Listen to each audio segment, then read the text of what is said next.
नमस्कार दोस्तों, आज हम आप लोग के लिए लेकर आए हैं पहलगाम में जो हुई थी घटना 22 अप्रैल को। उसकी कहानी लेके आई हूँ। कृपया कहानी को पूरा पढ़िएगा और चैनल को सब्सक्राइब कीजिएगा। और कैसे लगी हमारी कहानी कमेंट में अपनी राय ज़रूर दीजिएगा। पहलगाम की सच्ची कहानी। तारीख थी 22 अप्रैल और दिन था मंगलवार। दोपहर के ठीक 2:45 हुए थे कि देश के अलग अलग राज्यों से 40 से ज़्यादा लोगों का एक ग्रुप आया था। कश्मीर के पहलगाम की बेसन घाटी में घूमने आए थे सभी टूरिस्ट। खुले मैदान में कुछ टूरिस्ट दुकानों के बाहर कुछ कुर्सियों लगा के बैठे हुए थे। तभी जंगल की तरफ से सेना की वर्दी की नकाब पहने आतंकी आते हैं और टूरिस्टों से नाम पूछते हैं, पहचान पत्र चेक करते हैं, कलमा पढ़वाते हैं, पैंट तक उतरवाते हैं और जो मुसलमान नहीं थे उन्हें गोली मार दी। करीब 10 मिनट तक गोली चलाते रहे। टूरिस्ट और वहाँ के दुकानदारों को समझ आ गया कि आतंकी हमला है। शुरुआत में एक टूरिस्ट के मरने की खबर आई। रात के 11 बजते बजते मौतों की संख्या बढ़कर 27 हो गई। एक रिपोर्ट के मुताबिक ज़्यादातर मारे गए लोग पुरुष हैं। टूरिस्ट को शुरू में पता ही नहीं चला कि क्यों हो रहा, क्योंकि हमलावर सेना की वर्दी पहने हुए थे और मास्क लगाए हुए थे। महाराष्ट्र के पुणे की आशा पहलगाम में घूमने आई थी। उन्होंने एक मीडिया चैनल को यह बताया कि हमलावरों ने सिर्फ पुरुषों को निशाना बनाया है। खास तौर पर उन्होंने हिंदू को जबरन कलमा पढ़वाने की कोशिश की। जो नहीं पढ़ पाए उन्हें गोली मार दी। मेरे सामने मेरे पापा के 3 गोलियां मारी। सवाल उठता है साहब कि कश्मीर में हमला होना क्या सिर्फ एक संयोग है या आतंकियों की सोची समझी चाल है? आइए इसके पीछे की पूरी कहानी को, थ्योरी को आपको समझाते हैं। इसके अलावा आज हम इस वीडियो में यह भी जानेंगे कि आतंकियों ने हमले के लिए 22 अप्रैल का दिन ही क्यों चुना। फर्स्ट ऑफ ऑल, इसको पता है कि अमेरिकी उपराष्ट्रपति भारत के दौर पर हैं, तो आतंकी हमला हुआ है। इसी तरह 20 मार्च 2000 को इस समय के अमेरिकी राष्ट्रपति बिल क्लिंटन भारत आए थे, तो अनंतनाग जिले के छत्रस सिंहपुरा गांव में आतंकियों ने हमला कर दिया था। तब हमले में 35 सिख मारे गए थे। कश्मीर में एक पहली बार था कि आतंकियों ने सिखों को निशाना बनाया था। तो इसके पीछे एक थ्योरी यह कहती है कि अमेरिकी उपराष्ट्रपति की यात्रा का एक सिक्योरिटी प्रोटोकॉल होता है।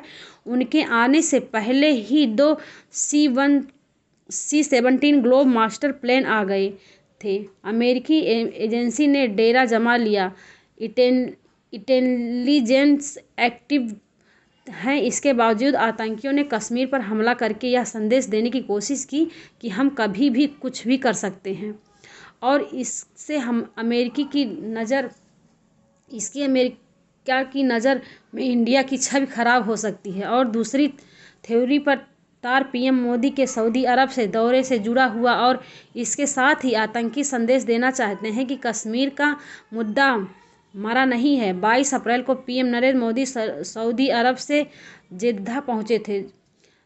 2 दिन का है यह दौरा, कई दिनों पहले से तय था। सऊदी अरब के दौरे में पीएम मोदी वहां के क्राउन प्रिंस से मुलाकात करके पहुंचे थे।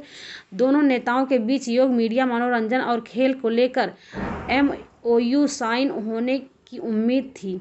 ऐसे में सऊदी अरब के पुराने दोस्त, स्ट्रेटेजिक पार्टनर पाकिस्तान की पीएम मोदी का यह दौरा कहीं न कहीं चुभ रहा था।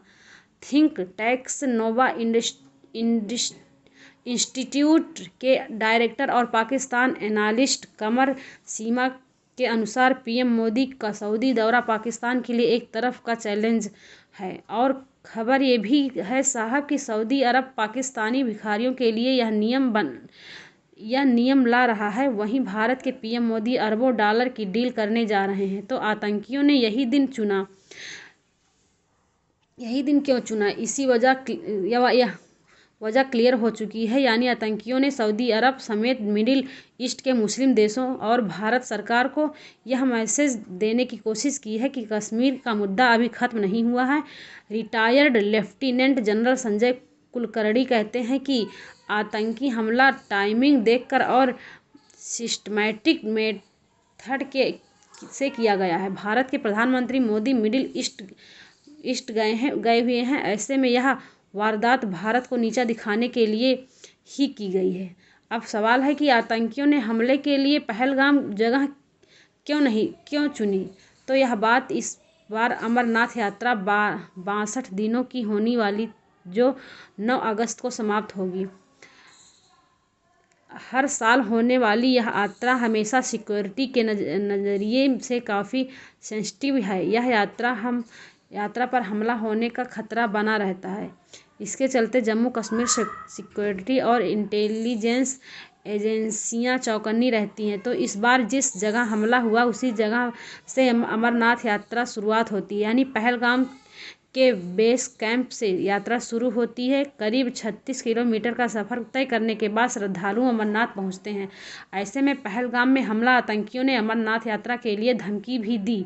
वहीं इस हमले की एक कहानी यह भी है कि भारत में चेनाब ब्रिज पर दुनिया का सबसे ऊंचा रेलवे ब्रिज तैयार कर लिया है। इससे अब श्रीनगर के लिए सीधी रेल कनेक्टिविटी पॉसिबल हो पाई है। 25 जनवरी को कटरा श्रीनगर रूट का सफल ट्रायल भी हुआ है। ट्रेन सुबह 8 बजे कटरा से रवाना हुई और 11 बजे श्रीनगर पहुंची। ट्रेन ने 160 किलोमीटर की सफ़र 3 घंटे में पूरा किया था। 19 अप्रैल 2025 को पीएम मोदी इसका उद्घाटन करने वाले थे। साथ ही कटरा यानी माता वैष्णो देवी पहुंचकर जम्मू कश्मीर वंदे भारत एक्सप्रेस ट्रेन को हरी झंडी भी दिखाने वाले थे। हालांकि किन्हीं वजहों से उन्होंने यह प्लान पोस्टपोन कर दिया। देश के बाकी हिस्सों से कश्मीर की ट्रेन कनेक्टिविटी होने से टूरिज्म तेज़ी से बढ़ने की उम्मीद थी। तो आतंकियों के इस हमले के पीछे का मकसद बड़ा है। इसके पीछे पूरा साइकिल ट्रेन यानी हमले का मेन एजेंडा है कश्मीर में टूरिज्म को रोकना, जिससे वहाँ का बिजनेस इफेक्ट हो। फिर लोग बेरोजगार होंगे और जब बेरोजगार होंगे तो पैसे के लिए आतंकी संगठनों से जुड़ जाएंगे। वैसे एक अहम सवाल यह भी है कि क्या पाकिस्तान सेना चीफ ने आतंकी हमले का हिंट दे दिया था। दरअसल पाकिस्तान की आर्मी चीफ जनरल असीम मुनीर ने पिछले हफ्ते हिंदू मुसलमान में दरार डालने वाली बात कही थी और कश्मीर को पाकिस्तान की गली की नस बताया था। उन्होंने कश्मीर को गाजा से जोड़ते हुए कहा, पाकिस्तानियों का दिल गाजा के मुसलमान के साथ धड़कता है। इस्लामाबाद से पहले ओवरसीज पाकिस्तान सम्मेलन में जनरल मुनीर ने कहा, हमारा रुख बिल्कुल साफ है। हम अपने कश्मीर भाइयों को उनके वीरतापूर्ण संघर्ष में अकेले नहीं छोड़ेंगे। वहीं retired lieutenant general Sanjay Kulkarni कहते हैं कि जो जानकारी मिल रही है उसके मुताबिक आतंकियों ने नाम पूछकर लोगों को मारा है और अगर आतंकियों ने चुन कर मारा है तो यह भी काफ़ी कुछ कहता है। घटना के बाद गृहमंत्री अमित शाह सीधी दिल्ली से श्रीनगर पहुंच गए। वहां राजभवन में सेना और प्रशासन के अफसरों से साथ हाई लेवल मीटिंग कर रहे थे। जब तक मैं यह वीडियो बना रहा हूं, एनआईए टीम आज हमले की जांच के लिए पहलगाम पहुंच चुकी है। पहलगाम की घटना के बाद दिल्ली, मुंबई और दूसरे शहर में अलर्ट जारी किया गया है। पीएम मोदी सऊदी अरब के दौर पर थे, लेकिन हमले के बाद वह समय से पहले भारत लौट आए। इन्होंने कहा कि हमले से जिम्मेदारों को बख्शा नहीं जाएगा। वहीं इस हमले की जिम्मेदारी लश्कर तैयबा के हिट स्क्वाड यानी कि रेजिस्टेंस फ्रंट TRF ने ली है।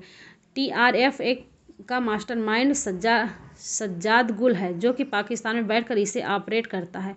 आपको बता दें कि लश्कर का प्रॉक्सी ग्रुप है द रेजिस्टेंस फ्रंट यानी TRF। 2019 में अफगानिस्तान में आया था। TRF के आतंकी जम्मू कश्मीर में काफ़ी एक्टिव हैं। इसकी फंडिंग पाकिस्तान से और IFI ही करवाती है। जानकारी के मुताबिक इसे सज्जाद गुल, सलीम रहमानी और साजिद जट लीड करते हैं। जम्मू कश्मीर में 2019 के पुलवामा अटैक के बाद इससे सबसे बड़ा आतंकी हमला माना जा रहा है। हमले में जिन 27 लोगों की मौतें हुई हैं, मरने वालों में एक यूएई और एक नेपाल का टूरिस्ट और 2 लोकल सिटीजन भी शामिल हैं। बाकी टूरिस्ट यूपी, गुजरात, महाराष्ट्र, कर्नाटक, तमिलनाडु और ओसा के हैं। हम इस टॉपिक पर एक पूरा एक्सप्लेनर वीडियो ज़रूर लेकर आएंगे। फिलहाल आप कमेंट में पीड़ित परिवार के लिए अपनी सिंपैथी संवेदना व्यक्त करते रहना। जय हिंद दोस्तों।